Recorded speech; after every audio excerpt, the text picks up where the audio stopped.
일어나셔서 예수 우리 왕이여 찬양 드리겠습니다.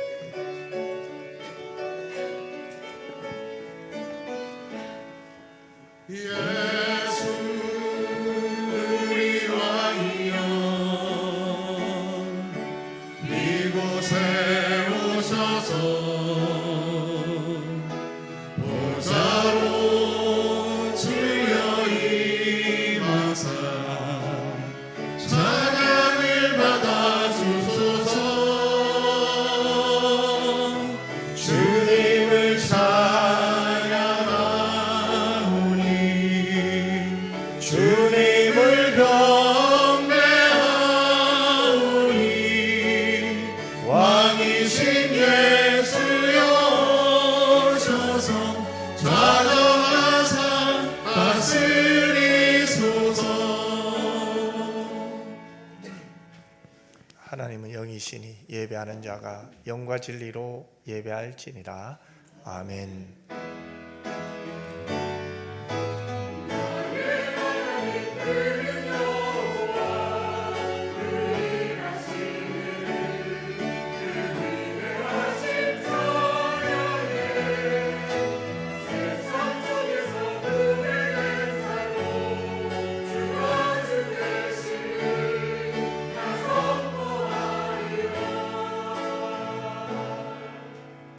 사랑 많으신 아버지 하나님, 저희들의 전부가 되어주셔서 감사합니다. 넘어지고 부족하고 약한 저희들을 붙들어 주시며 꺾지 않으시고 지금까지 보호해 주시는 하나님의 은혜를 찬양합니다. 앞으로도 하나님의 손이 우리를 인도하시며 그 손 안에서 우리가 믿음이 자라고 우리의 마음이 겸손해 주셔서 하나님의 말씀 안에서 하나님을 더 알아가는 은혜가 있게 하여 주옵소서. 이제 하나님을 온전히 사랑하며 높여드리기를 원합니다. 성령이여 우리를 붙들어 주시옵소서. 영혼과 마음에 새 힘을 하여 주옵소서. 거룩하신 예수님 이름으로 기도드리옵나이다. 아멘.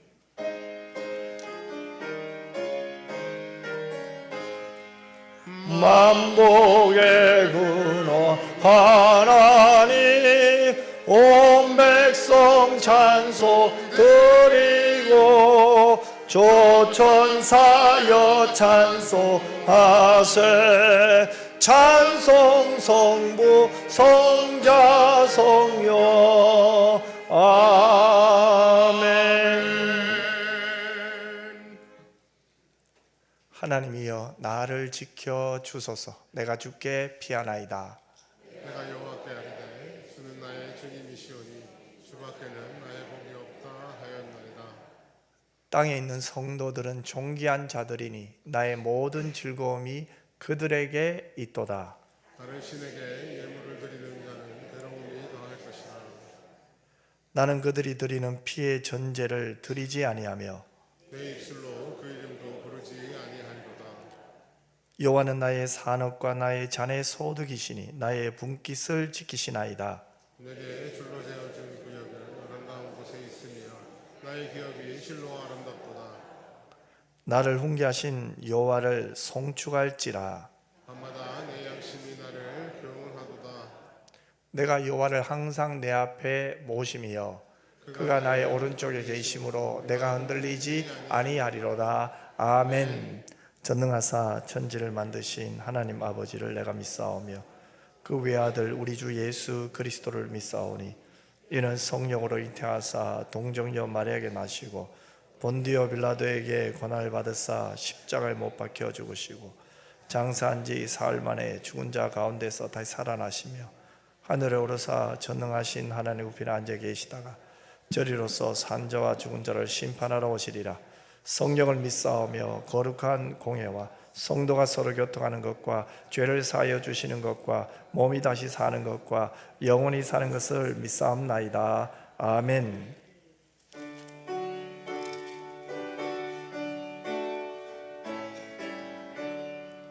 나의 기쁨 나의 소망 되시 하시며 나의 생명이 되신 주 밤낮 불러서 찬송을 드려도 늘 하신 마음 뿐일세 나의 사모하는 선한 목자는 어느 꽃다운 동산에 양의 무리와 늘 함께 가셔서 기쁨을 함께 하실까 길도 없이 거치 넓은 들에서 갈 길 못 찾아 애쓰며 이리 저리로 헤매는 내 모양 저 원수 조롱하도다 주의 자비롭고 화평한 얼굴 모든 천사도 반기며 주의 놀라운 진리의 말씀에 전지가 하도다 나의 진정 사모하는 예수님 음성조차도 반갑고 나의 생명과 나의 참 소망은 오직 주 예수 뿐일세 아멘.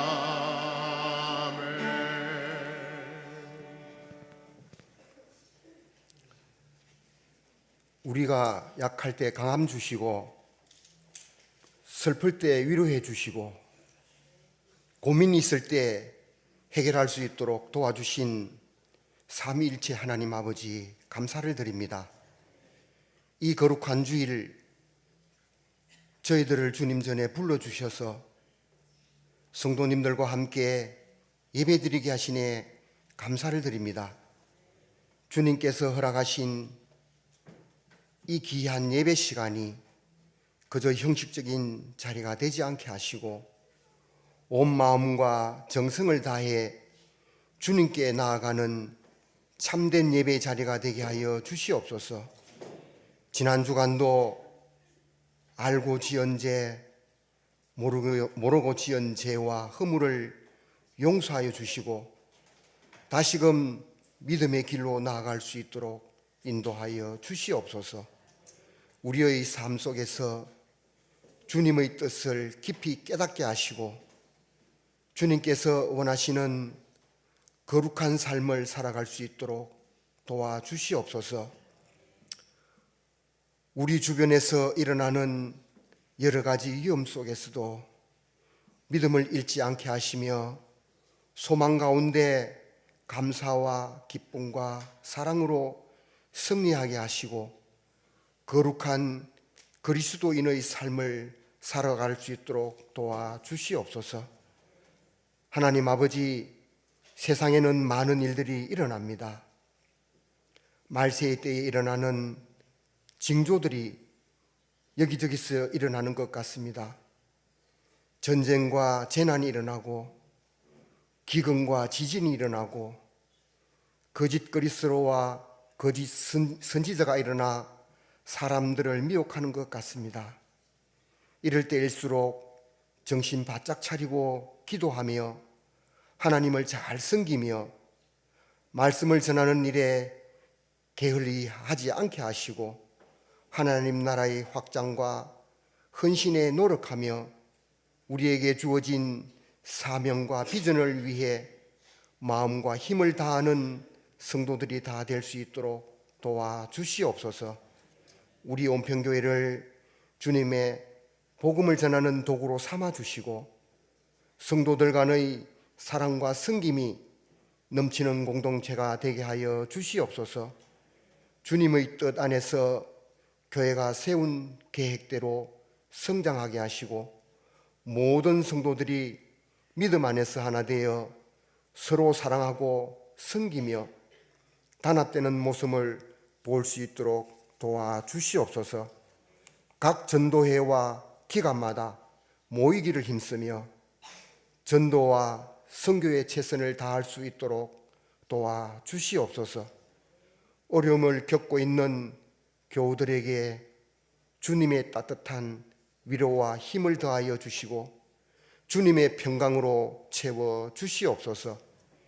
육체적인 질병으로 고통받는 이들에게 치유의 은혜를 베풀어 주시고 경제적 어려움을 겪는 교우들에게는 모든 것을 주님께 맡기고 기도하며 나아갈 수 있도록 믿음을 허락하여 주시옵소서.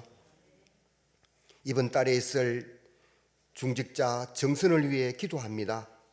주님의 몸된 교회를 섬김에 있어 기쁨으로 섬기며 주님께서 맡겨주신 사명을 잘 감당하며 교회 안팎에서 주님의 사랑과 말씀을 전하는 중직자들이 선출될 수 있도록 역사하여 주시옵소서.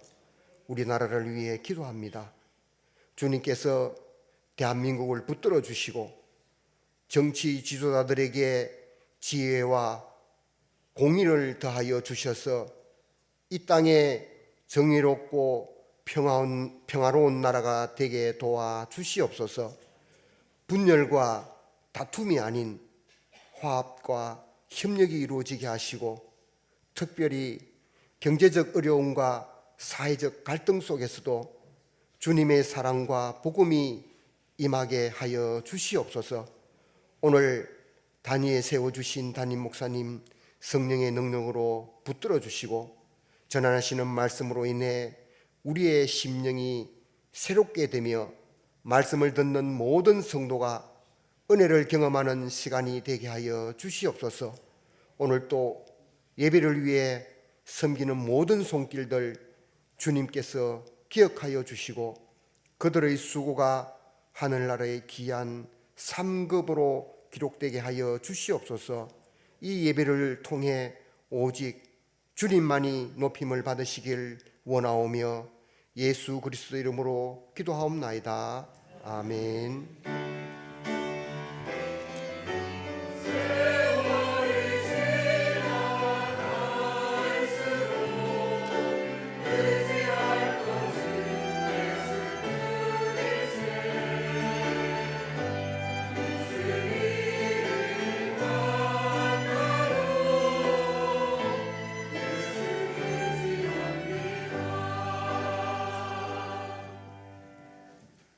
하나님 말씀 볼까요? 사도행전 1장 1절에서 5절 말씀입니다. 저와 여러분이 한 줄씩 교독했으면 좋겠어요. 데오빌로여, 내가 먼저 쓴 글에는 무릇 예수께서 행하시며 가르치시기를 시작하심부터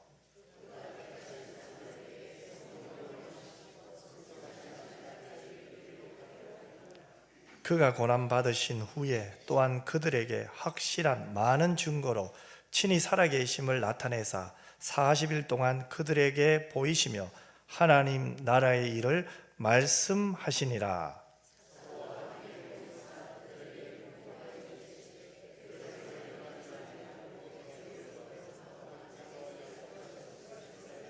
우리 같이 읽을까요?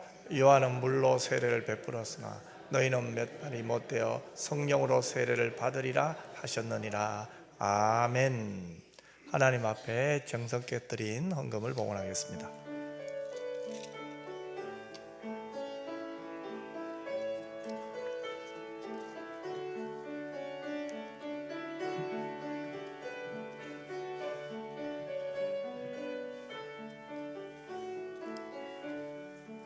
기도드리겠습니다. 하나님, 이 세상에 하나님밖에 없습니다. 나를 도와줄 분도 하나님, 나의 보호자도 하나님임을 믿습니다.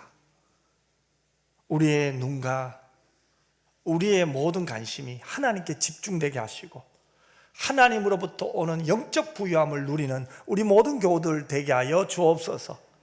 우리의 말이 하나님을 사랑하는 말이 점점 많아지게 하시고 하나님이 주신 은혜에 대한 고백이 점점 커지게 하여 주옵소서. 하지만 우리는 연약하기에 세상의 걱정, 염려, 고민 많이 있습니다. 하나님 어떻게 살아야 합니까? 하나님밖에 없습니다. 나의 목자 되신 하나님이 저희들을 지키시고 보호하시고 붙들어 주시옵소서. 하나님께 감사하며 우리의 생존도 하나님 손안에 있음을 알고 온전히 말씀에 따라 순종하며 예물을 하나님 앞에 드렸습니다. 하나님 받으신 줄 믿습니다. 무엇보다도 하나님, 우리가 물질에 시험 드는 사람 한 사람도 없게 하시고 힘들고 어렵지만 물질의 주인도 하나님이요 건강의 주인도 하나님이요 내 직장과 사업 속에 하나님이 도와주셔야 됨을 고백하게 하여 주시옵소서. 때로는 많이 주실 때도 있고 때로는 적게 주실 때도 있습니다. 하나님, 자족하는 은혜를 누리게 하여 주옵소서. 이것 때문에 마음에 때로는 힘이 들고 어렵지만 성령 안에서 하나님 사랑을 누리며 감사하며 내게 능력 주시는 자 안에서 내가 이 모든 일들 속에 승리했다고 고백하는 우리 모든 교우들 되게 하여 주시옵소서. 하나님, 이제 말씀을 듣습니다. 은혜 주옵소서. 거룩하신 예수님 이름으로 기도드리옵나이다. 아멘. 교회 소식 알려드립니다. 오늘 오후 찬양 예배는 여호수아 전도의 헌신 예배입니다.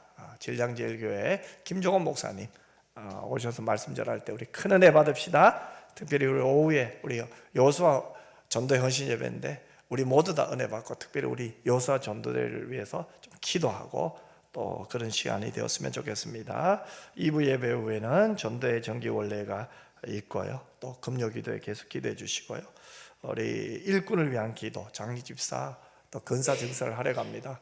중요한 것은 하나님이 하시는 거예요. 아멘. 그래서 우리가 할 수 있는 것은 기도하고 또 하나님 마음에 합한 자들을 하나님이 은평교회 좋은 일꾼으로 세워 주시옵소서. 우리 계속해서 좀 기도했으면 좋겠어요. 우리 이달의 말씀 같이 한번 읽겠습니다. 하나님의 나라는 먹고 마시는 것이 아니요 오직 성령 안에 있는 의와 평강과 희락이라. 로마서 14장 17절 말씀. 아멘. 할렐루야. 찬양대에서 하나님께 찬양으로 영광 돌리겠습니다.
하나님 참 좋으신 분이다, 그지요? 참 우리에게 가장 좋은 것, 그리스도의 의의 옷을 입히시고, 나 너 사랑해, 난 너 자녀야, 너는 나의 전부야 라고 말씀하시는 하나님의 음성 듣는 저와 여러분 되시기를 주님의 이름으로 축복합니다. 그 하나님의 그 사랑으로 우리 역사는 축복합시다. 참 잘 나오셨습니다. 큰 은혜 받으세요. 자, 오늘은 약속하신 것을 기다리는 교회, 이 제목으로 말씀 전하려고 하는데요. 사도행전 1장에는 부활하신 예수님이 승천하시기 전에 제자들과 나눈 이 마지막 대화가 나와요. 자, 그렇다면 부활하신 예수님이 제자들에게 첫 번째로 가르치신 것이 뭘까요? 하나님 나라죠. 오늘 본문 3절을 보세요. 그가 고난 받으신 후에 또한 그들에게 확실한 많은 증거로 친히 살아계심을 나타내사 40일 동안 그들에게 보이시며 하나님 나라의 일을 말씀하시느라, 이렇게 말해요. 여러분, 예수님은요 부활하신 후에 제자들에게 하나님 나라의 일을 말씀하셨어요. 실제로 예수님은 십자가 사건 이전에도 또 이후에도 또 부활하기 전에도 후에도 하나님 나라에 대해서 말씀하셨어요. 자, 그러면 이렇게 예수님의 전생애를 통하여 하나님 나라의 일을 말씀하셨는데 그 하나님의 나라는 어떤 나라일까요? 이미 우리가 하나님 나라에 대해서 알고 있습니다. 하지만 다시 한번 정리해 봅시다. 이 하나님의 나라는 하나님이 왕이 되어서 다스리는 나라죠. 그래서 권능의 나라예요. 이 세상 전체가 하나님 나라라는 뜻입니다. 이 세상을 만드신 분이 누굽니까? 하나님이시잖아요. 또 이 세상을 통치하는 분도 하나님이시잖아요. 하나님은 영이세요. 우리의 눈에 보이지 않으세요. 하지만 창조자이신 하나님께서 이 땅을 주관하고 다스리십니다. 그렇다면 이 하나님의 나라는 권능의 나라예요.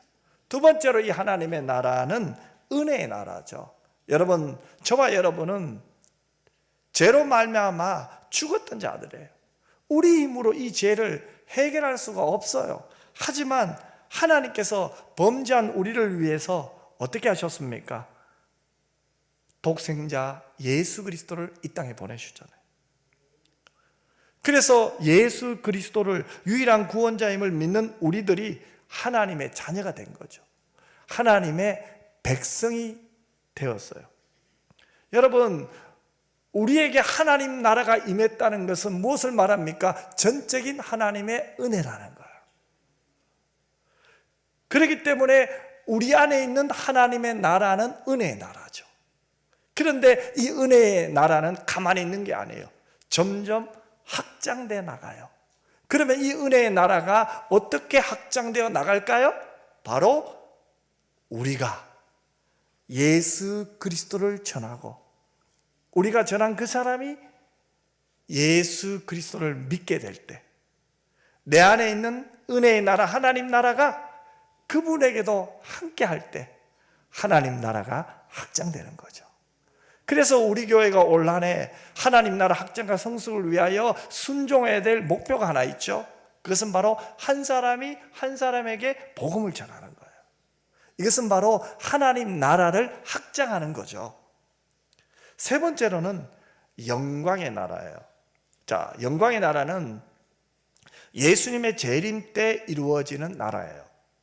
그런데 그날은 우리가 영광스러운 몸으로 영광스러운 주님을 얼굴과 얼굴로 대면하는 나라.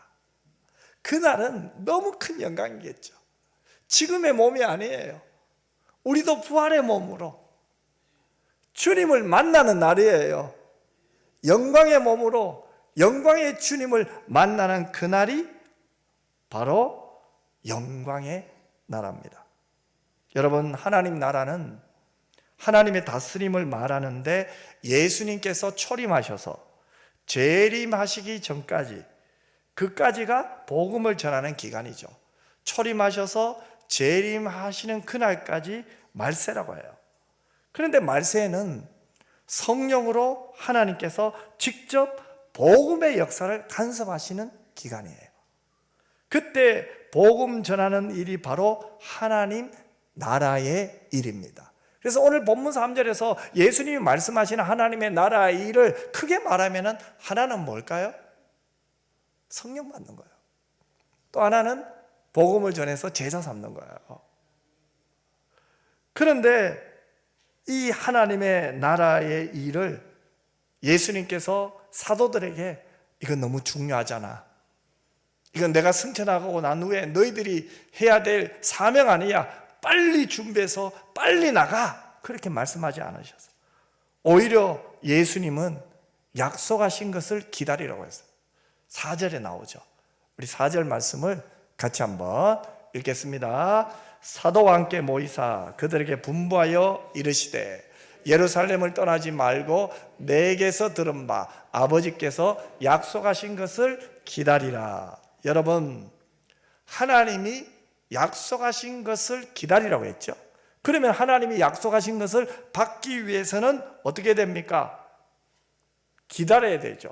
그런데 예수님이 뭐라고 말했어요? 예루살렘을 떠나지 말고 하나님이 약속하신 것을 기다리라. 왜 예루살렘이란 말을 넣었을까요? 자, 그 당시 제자들의 입장을 한번 생각해 봅시다. 제자들에게 있어서 예루살렘은 어떤 도시일까요? 제자들의 입장에서 예루살렘은 가장 비통한 장소로 기억될 거예요. 왜 그럴까요? 제자들이 그렇게 사랑하고 존경하고 따랐던 예수님이 어디에서 십자가를 지셨어요? 예루살렘에서. 예루살렘에서 예수님은 가장 가련하고 비참하고 무참한 방법으로 죽임을 당했잖아요. 십자가의 죽음은 보통 사람에게 내려지는 사형 방법이 아니에요. 가장 지독한 죄인에게 내리는 형벌입니다. 그런데 제자들이 믿고 따르던 예수님이 그곳에서 그 방법으로 처형당한 곳이 예루살렘입니다. 그러니 그들의 입장에서 예루살렘은 좋은 기획이 아니에요. 예루살렘은 실패의 장소예요. 또한 예루살렘은 권력자들이 숨쉬는 곳이었어요. 지금도 여전히 권력자들이 활동하는 곳입니다. 그렇다면 그 권력자들이 활동하는 그 곳에 제자들이 살아남다는 것, 거의 불가능하게 보였을 거예요. 이러한 여러 정황으로 인해 제자들의 마음은 어떻게 해요? 상대적 빈곤감에 사로잡히게 되겠죠. 예루살렘은 그들에게 숨쉬고 살기에는 불가능한 장소로 여겨졌을 거예요. 어찌 보면 예루살렘은 그들의 입장에서 볼 때는 짙게 더러워진 검은 장막처럼 언제 열릴지 모르는 절망이 가득한 장소였어요. 그래서 제자들은 이곳을 하루속히 벗어나고 싶었을 거예요. 어찌 보면 이곳을 속히 벗어나는 것이 그들이 살아나는 방법이라고 생각했을 줄 몰라요. 그런데 부활하신 예수님은 하나님이 약속하신 것을 예루살렘에서 기다리라는 거예요. 예루살렘을 떠나지 말라고 하신 거예요. 여러분, 이것은 오늘 우리에게 무엇을 말씀하고 있습니까? 우리는 예수님의 말씀을 듣고 그 말씀을 따라 행해야 된다, 그걸 이야기하는 거죠. 예수님이 멈추라는 곳에 멈춰야 되고 예수님이 가라고 할 때는 과감하게 털고 일어서야 한다는 거예요.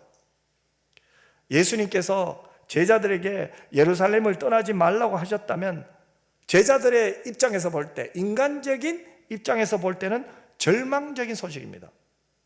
어찌 보면 손해예요. 손실이에요. 어찌 보면 올려다볼 수 없는 높은 벽이 그들 앞에 기다리고 있잖아요. 그럼에도 불구하고 제자들이 해야 될 것은 뭡니까? 자기들의 생각이 아니라 예수님의 말씀에 순종해야 된다는 거죠. 여러분, 앞서간 신앙의 선진들의 모습, 그들의 생각해 보십시오.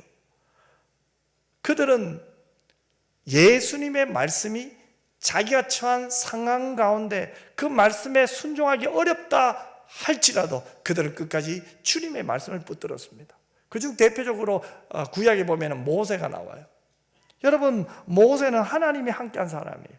하나님이 모세에게 사명을 줬어요. 출애굽시켰어요. 그런데 애굽을 떠난 그 길에서 무엇을 만납니까? 애굽 군대가 뒤에 막 쫓아오고 있는 거예요. 앞에는 홍해 바다를 만나요. 이스라엘 백성들은 모세를 원망합니다. 왜 우리를 이곳으로 인도했냐 이 말입니다. 바로 그때 상황은 정말 어려웠지만 모세가 한 일이 무엇입니까?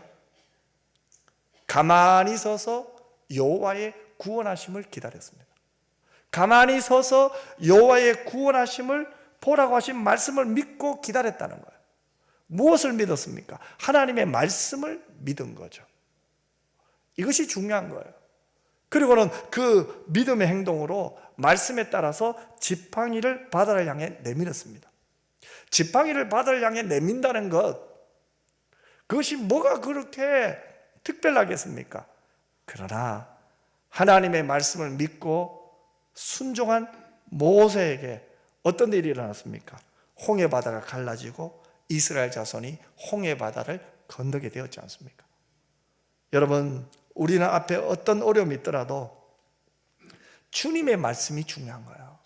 주님이 오늘 내게 무슨 말씀을 하시는지 그 말씀을 붙드는 저와 여러분이 되었으면 좋겠습니다. 옳고 그름도 중요합니다. 하지만 더 중요한 것은 주님의 말씀입니다. 예수님께서 산상수훈을 말씀하셨어요.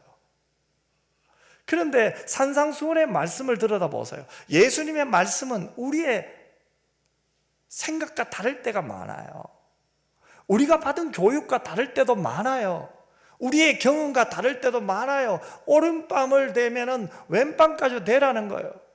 오리를 가려고 하는데 십리를 가래요. 그 당시 로마 군인들이나 로마 사람들이 좀 무거운 짐을 지고 있을 때 유대인들에게 좀 짐을 지고 오리 같이 가자면 가야 돼요. 그런데 예수님 뭐라고 합니까?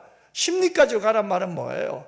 좀 내가 부득이하게 왜 나를 힘들게 하느냐? 그 짐 자기가 지면 되겠지. 그런 생각이 들지라도 기쁨으로 감당하라는 거예요.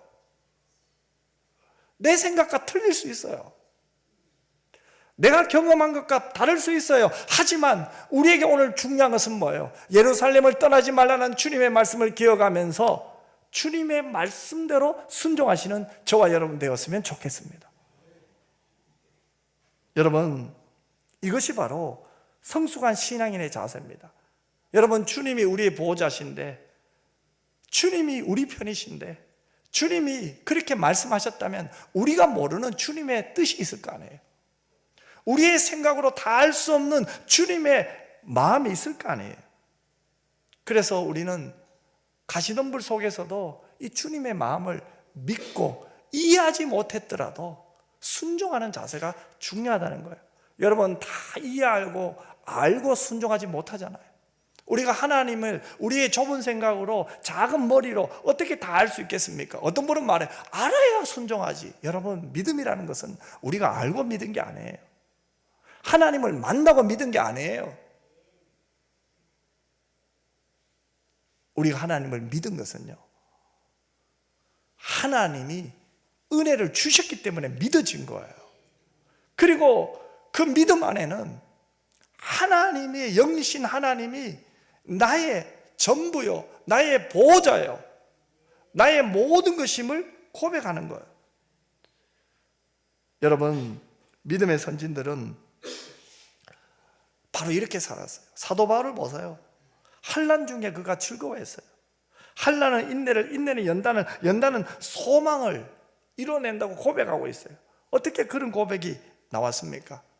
바로 주님의 말씀에 순종했기 때문에. 주님의 말씀에 순종하는 것은 하나님의 나라가 임한 거예요. 그 어디나 하나님의 나라, 초막이든 궁궐이든 감옥이든 내가 복음을 전하도 갇혀있는 이 감옥 안에 있다 할지라도 그는 빌립보 감옥에서 하나님을 찬양했던 거 아닙니까? 어떻게 이런 일이 일어날 수가 있습니까?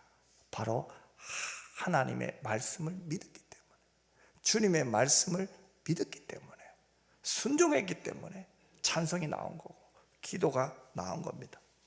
여러분, 우리는 알고 있습니다. 실패의 자리라고 생각했던 예루살렘에 그들이 성령 충만 받고 주님의 증인의 삶을 살았을 때, 예수의 복음을 전했을 때 제자들에게는 무엇이 왔습니까?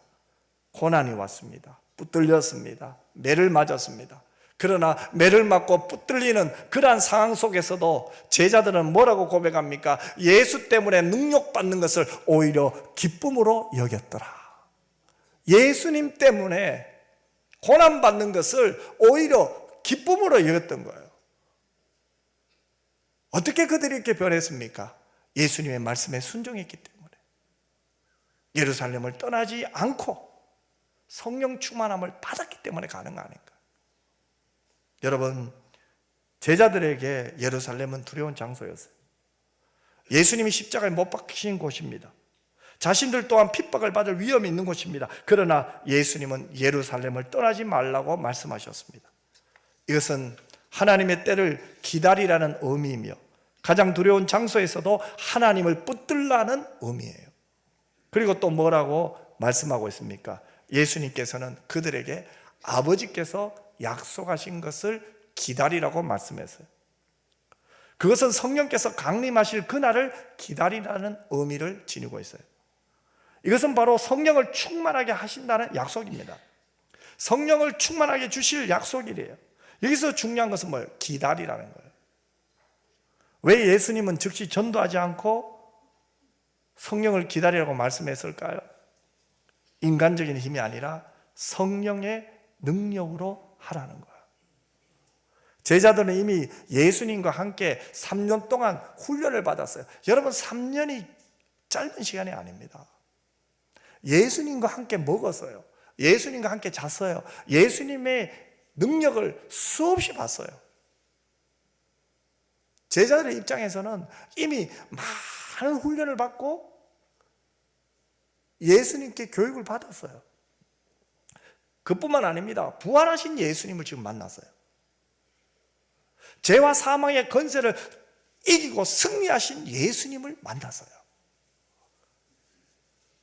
그런데 예수님은 뭐라고 말합니까? 지금 당장 나가서 예루살렘으로 들어가서 복음을 전하라고 말하지 않았어요. 기다리라고 하십니다. 왜 그렇습니까? 인간의 지식과 경험만으로는 복음 사역을 감당할 수 없기 때문입니다. 하나님이 주시는 성령의 능력이 필요하다는 거예요. 어떤 사람들은 이 엘리베이터를 탈 때 버튼을 한번 누르고 기다리면 좋은데 계속해서 반복해서 버튼을 누르는 사람을 본 적이 있어요. 근데 여러분, 아무리 그 버튼을 눌려도요, 엘리베이터는 더 빨리 오지 않아요. 엘리베이터는 정해진 순서가 있으며 때가 되면 문이 열려요. 여러분, 우리의 신앙생활도 마찬가지입니다. 하나님께서 우리가 성령을 통해 준비될 때까지 기다리기를 원해요. 우리는 조급한 마음에 반복해서 왜 하나님 응답이 없습니까? 왜 하나님 내게 능력 주지 않습니까? 왜 하나님 내가 이렇게 열심히 복음 전하는데 왜 이런 일이 일어납니까? 나는 이렇게 주의를 하는데 왜 나는 이렇게 아파야 됩니까? 왜 물질적으로 이런 어려움을 겪어야 합니까? 나는 정직하게 살고 바르게 살고 나는 누구보다 성실히 사는데 왜 나는 이런 어려움 속에 있어야 합니까? 이럴 때 있잖아요. 하지만 그때 주님의 말씀은 이거예요. 조금 기다려 보렴. 조금만 기다려 보렴. 그 기다림 속에 우리의 믿음이 단단해지고 그 기다림 속에 성령의 역사를 경험하게 될 줄 믿습니다. 성령이 임하기 전까지 제자들이 예루살렘을 떠나지 않고 기다려야 했던 것처럼 우리도 성령의 역사를 기다려야 돼요. 우리는 종종 하나님이 즉시 응답해 주시기를 원합니다. 그러나 하나님은 때로 기다리라고 하십니다. 믿음의 사람은 성급하게 움직이는 사람이 아니에요. 하나님의 때를 기다릴 줄 아는 사람입니다. 우리가 하나님의 자녀가 되었습니다. 그러나 하나님의 능력을 받아야 됩니다. 하나님의 자녀가 되었으니 자녀다운 자녀가 되기 위해서는 우리 힘으로 되지 않습니다. 성령의 능력을 받아야 하는 것입니다. 마지막으로 예수님은 제자들에게 성령으로 세례를 받으라고 말씀합니다. 5절을 우리 같이 한번 읽겠습니다. 요한은 물로 세례를 베풀었으나 너희는 몇 날이 못되어 성령으로 세례를 받으리라 하셨느니라. 아멘. 자, 여기서 우리는 물 세례와 성령 세례를 비교할 필요가 있어요. 여러분, 물 세례는 요한의 세례였죠. 그 요한의 세례는 회개의 상징이었습니다. 세례 요한이 요단강에서 물로 세례를 베풀 때 잘못된 길을 가고 있던 그 이스라엘 사람들에게 무엇을 촉구했습니까? 회개를 촉구했어요. 회개하라, 천국이 가까이 왔다, 이 말이에요. 회개를 촉구했습니다. 그들이 죄를 씻고 하나님께 돌아올 것을 의미하고 있는 거예요. 그렇다면 세례는 뭡니까? 예수와 함께 죽는 거고 예수와 함께 산다는 의미로 받는 거죠. 그러나 성령의 세례는 단순한 회개를 뛰어넘는 거예요. 새로운 능력과 변화된 삶을 의미합니다. 이 성령의 세례는 누가 받습니까? 예수님이 제자들에게 이렇게 말해요. 너희는 몇 날이 못되어 성령으로 세례를 받으리라. 이것을 성령 강림이라고 말하기도 하고 성령 충만이라고 말하기도 합니다. 그러면 우리는 이렇게 생각할 수 있습니다. 성령이 한번 오시면 떠나가시나? 그게 아닙니다. 구약에는 성령이 임하실 때 떠나갈 때가 있어요. 언제요? 죄를 지을 때 떠나셔요. 사울 왕에게도 떠났죠. 다윗이 죄를 짓고 난 후에 회개하며 하나님께 기도할 때 주의 성령을 거두지 말아 달라고 했어요. 하지만 신약에 예수님이 말씀하시는 이 성령의 강림, 성령은 다른 거예요. 그 성령은 뭐예요? 영원히 함께하는 거예요. 교회 시대에, 성령 시대에 성도와 영원히 함께하는 거예요. 아멘? 지금 그것을 말하고 있는 거예요. 여러분, 예수님이 승천하신 다음에 교회 시대가 오고 성령 시대가 오는데 이때 성령의 사역은 주도적 사역. 교회의 주도적 사역은 뭐예요? 교회를 성령이 주도적으로 이끄신다는 거예요. 성령이 중심이 되어서 성령이 주도적으로 사역하신다. 그것이 바로 교회입니다. 교회는 성령이 주도적으로 사역하시는 곳이에요. 예수님의 이름을 증거하고 예수님의 십자가를 증거하는 일을 누가 합니까? 성령께서 주도적으로 하신다는 거예요. 그러므로 교회는 성령 없이는 아무것도 할 수가 없어요. 그래서 성령 받으라고 말씀하고 있는 거예요. 성령을 기다리라고 예수님이 제자들에게 말씀하고 있는 거예요. 누가복음 11장 13절에 보면 예수님이 이렇게 말했어요. 너희가 악할지라도 좋은 것을 자식에게 줄 알거든 하물며 너희 하늘 아버지께서 구하는 자에게 성령을 주시지 않겠느냐 하시니라. 보세요, 여러분. 성령을 주신다고 하잖아요. 그렇다면 우리가 기도할 때 무엇을 구해야 돼요? 성령을 구해야 돼요. 즉 성령 충만을 구해야 돼요. 우리 교회가 하나님이 약속하신 성령 충만함을 구해야 돼요. 우리가 복음을 증거하려면, 작은 예수로 살려면, 예수를 닮아가려면, 하나님 나라의 확장과 성숙에 헌신하려면 우리의 열심만으로 안 됩니다. 물론 이것도 필요합니다. 하지만 성령의 충만함을 받고 주의를 해야 돼요. 아멘. 그래서 무엇보다도 성령 충만함을 구해야 돼요. 기도하지 않고 받지 않고 어떻게 주의를 하겠습니까? 그러면 성령이 오시면, 성령이 충만하면 어떻게 될까요? 첫째로 성령이 오시게 되면, 성령이 충만하게 되면 하나님의 말씀을 깨닫게 돼요. 우리 요한복음 14장 26절을 같이 한번 읽겠습니다. 보혜사 곧 아버지께서 내 이름으로 보내실 성령, 그가 너희에게 모든 것을 가르치고 내가 너희에게 말한 모든 것을 생각나게 하리라. 아멘. 이 보혜사는 헬라어로 파라클레토스예요.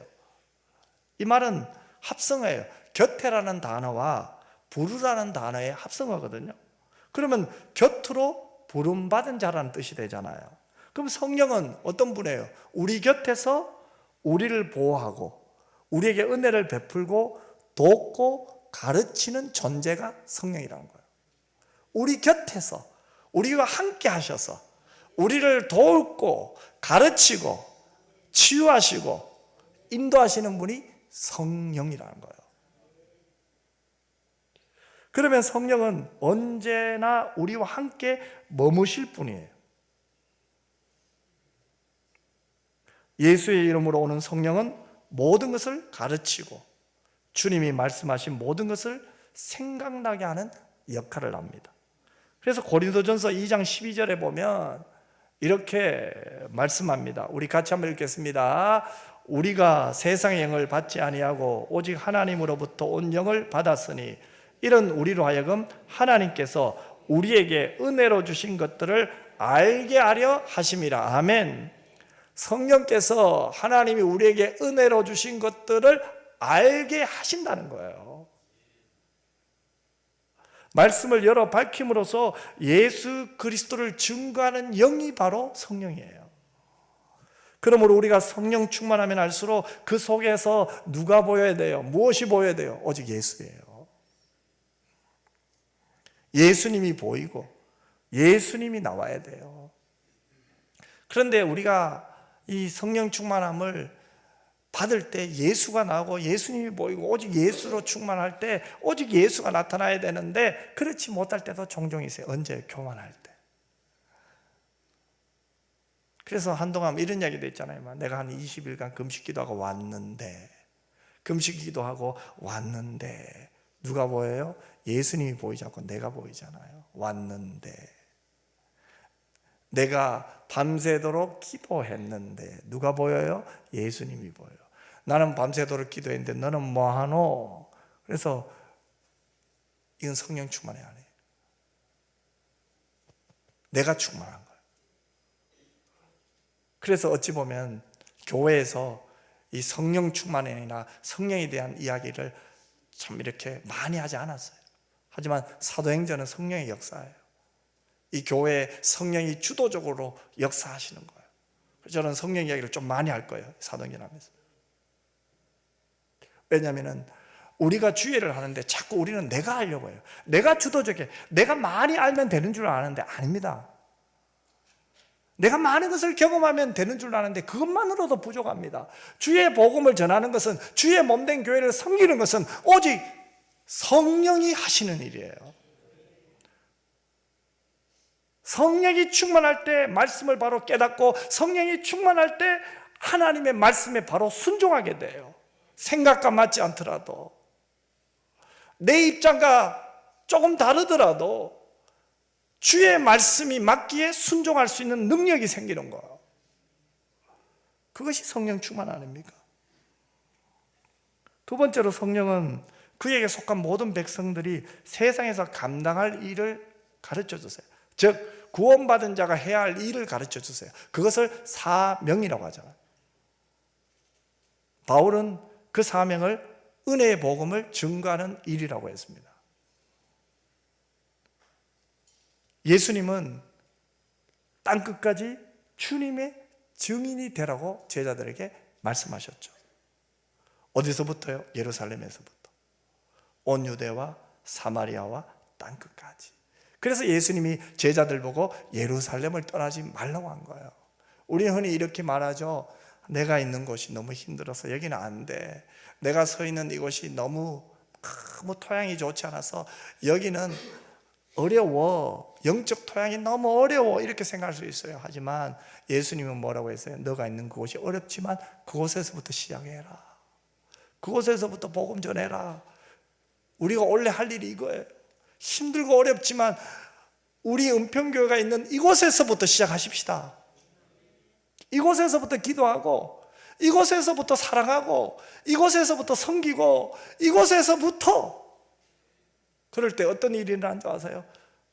저와 여러분이 깨어지고 회복이 되고 치유가 되고 새로워지고 변화되어지고 영적 잠에서 일어나게 되는 거예요. 내가 변하게 되는 거예요. 고집만 부리던 내가 이제는 내 생각의 틀을 깨트리기 시작하네요. 그리고 온유해지기 시작하네요. 다른 사람의 말을 듣기 시작하네요. 경청하기 시작하고 공감하기 시작하고.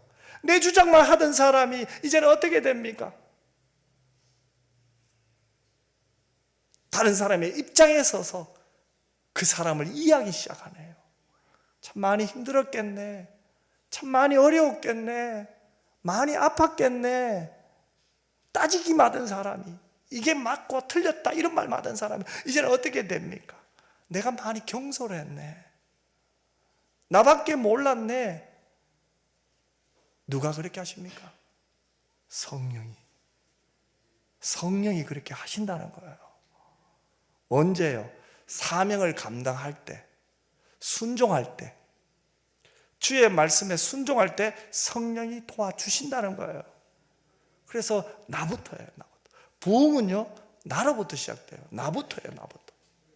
가정의 변화도 나부터고요, 교회의 변화도 나부터고요, 민족의 변화도 나로부터 시작하는 거예요. 너가 아닙니다, 여러분. 나입니다. 그래서 여러분, 그 한 사람이 한 사람을 전도하는 그 사명은요, 바로 우리 교회에서부터 시작하는 거예요. 그래서 교회 안에 이 복음의 능력이 회복이 돼야 되는 거예요. 여러분, 성령 받은 제자들이 어떻게 합니까? 담대히 복음을 전해서요, 교회를 세우고 핍박 속에서도 믿음을 지키는 삶을 살게 된 거죠. 그래서 예수님은 가장 중요한 이야기를 가장 먼저 했어요. 부활하신 예수님이 제자들이 하신 말씀은 하나님이 약속하신 것을 기다려라. 그럼 오늘 우리 은평교회가 해야 할 일이 뭡니까? 하나님이 약속하신 것을 기다리는 교회가 되어야 될 줄 믿습니다. 그것이 뭡니까? 성령 충만함을 강구하는 교회가 되어야 됩니다. 사랑하는 성도 여러분, 성령이 임하면, 성령이 충만하면 믿음은 더 이상 이론이 아닙니다. 믿음은 이제 삶이 됩니다. 성령께서 우리의 마음을 새롭게 하시고 복음을 담대히 전할 수 있는 용기도 주십니다. 그렇기 때문에 성령 충만함을 구하는 것은, 기도하는 것은, 기다리는 것은 단순한 시간이 아닙니다. 하나님의 능력을 받는 과정입니다. 우리는 종종 신앙생활을 하면서 성령의 능력을 간과합니다. 그러나 진정한 신앙의 삶은 성령 없이는 불가능합니다. 내가 예수를 잘 믿는 것도 성령 없이는 불가능하고요, 내가 주의 말씀에 순종하는 것도 성령 없이는 불가능하고요, 내가 주의 사명에 따라 사는 것도 성령 없이는 불가능합니다. 사랑하는 성도 여러분, 올한해 우리가 하나님 나라 확장과 성숙에 헌신하기 위해서 그 목적을 가지고 순종하며 은혜의 복음을 한 사람이 한 사람에게 복음을 전하기 위해서는 우리가 지금 해야 될 것은 우리 교회가 성령을 삼하고 성령 충만한 삶을 구하는 것이 필요한 줄 믿습니다. 제자들이 예수님의 말씀에 순종하여 성령을 기다렸듯이 우리도 성령의 충만함을 기도하는 교회가 되어야 될 줄 믿습니다. 기도하겠습니다. 사랑 많으신 아버지 하나님, 오늘 우리에게 필요한 것은 성령 충만입니다. 내 힘이 아니라 오직 성령의 능력으로 주님의 몸된 교회가, 하나님이 기뻐하는 교회가 되게 하여 주옵시고, 올한해 성령 충만하여 내가 새로워지고 변화되어서 하나님의 말씀에 순종하며 하나님이 기뻐하신 뜻을 따라 살아가는 우리 은평교회 되게 하여 주시옵소서. 그리하여 우리 은평교회가 성령 충만한 교회 되게 하여 주옵소서. 거룩하신 예수님 이름으로 기도드리옵나이다. 아멘.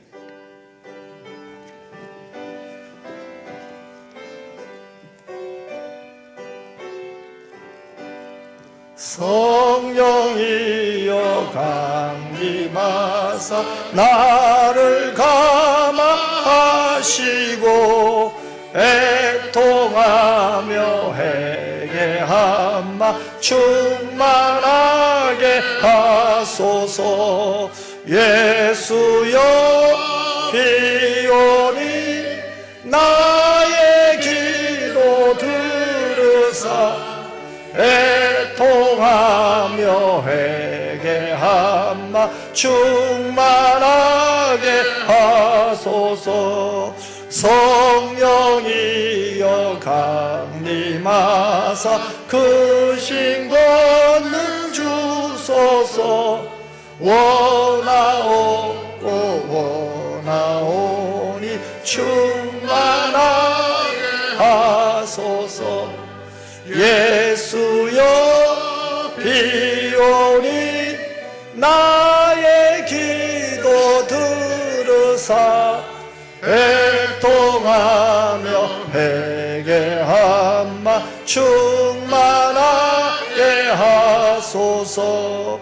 힘이 없고 연약하나 엎드려서 비오니 영광님 하옵소서 충만하게 하소서 예수여 비오니 나의 기도 들으사 애통하며 회개할 만 충만하게 하소서 좋게 하고 위로하사 복을 받게 하소서 충만하게 하시오니 무한 감사합니다.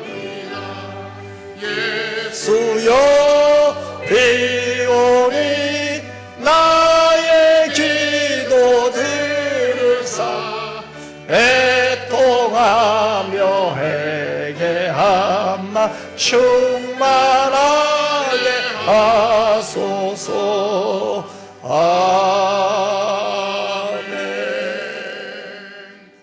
이제는 우리 주 예수 그리스도의 은혜와 아버지 하나님의 크고 놀라우신 사랑과 성령의 위로교통 충만 함께 하심이 주님의 몸된 교회가 성령 충만하기를 기도합니다.